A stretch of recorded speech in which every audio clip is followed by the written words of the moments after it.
Okay, let's get right into it today. We're looking at the recent arrest of Martin's Otse, maybe better known as Very Dark Man, or VDM. Yeah, VDM. Quite a figure online. Definitely. And our source here is a report from the news agency of Nigeria, NN. It covers his arrest and, interestingly, a pretty quick reaction from a lawmaker. Right. So what's our plan? What are we trying to understand from this? Well, the goal is really to unpack the situation. You know, the circumstances of the arrest, why people reacted the way they did initially, and maybe what it hints at about activism, policing, and even customer privacy. Okay, got it. So the arrest itself, what do we know? The Ann report says May 2nd, and the location is kind of specific. Where was it? A Guaranty Trust Bank, GTB, branch in Abuja. In the bank. Why was he even there? Apparently, he was there to complain about some unauthorized deductions from his mother's account, it seems. Huh. So a customer service issue, basically. Seems like it, but then he gets arrested. And the charge.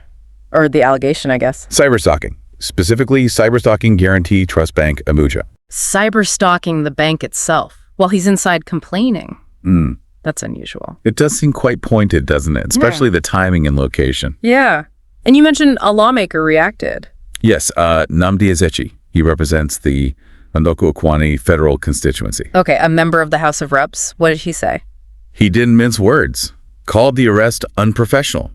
Went even further, actually. Described it as a Gestapo-style approach. Wow, okay. That's strong language. Why did he feel so strongly? Yeah, his argument seems to be about procedure. He felt the police should have, just invited VDM for questioning.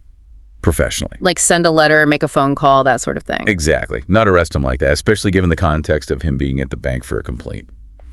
He said VDM is a law-abiding citizen. Did he say anything else about VDM himself? He did. He said, and this is a direct quote, "Very dark man, I know, is not a criminal, and as such cannot be arrested like a criminal." That's quite a character statement. So he's vouching for him, essentially. Seems that way. And he called for VDM's immediate release, too. So the lawmaker clearly views this as an overreach by law enforcement, possibly linking it to VDM's public profile. That could be part of it.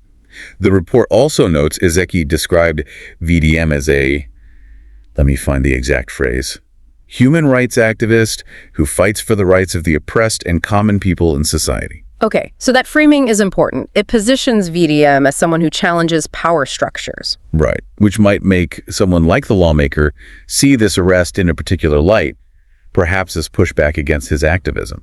Especially if the alleged cyberstalking is connected to his online campaigns or criticisms, maybe even criticisms of the bank itself. We don't know the specifics of the allegation, though. We don't, that's true. But there's another layer here the lawmaker touched on. What's that? Customer privacy.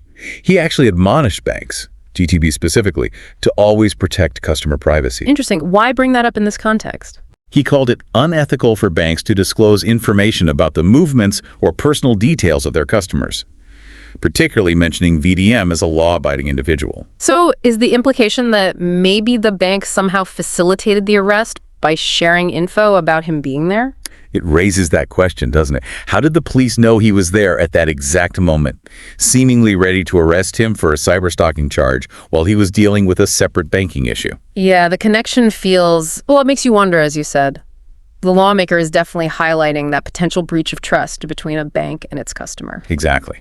So wrapping this up a bit, we have this activist, VDM, arrested at a bank during a customer complaint.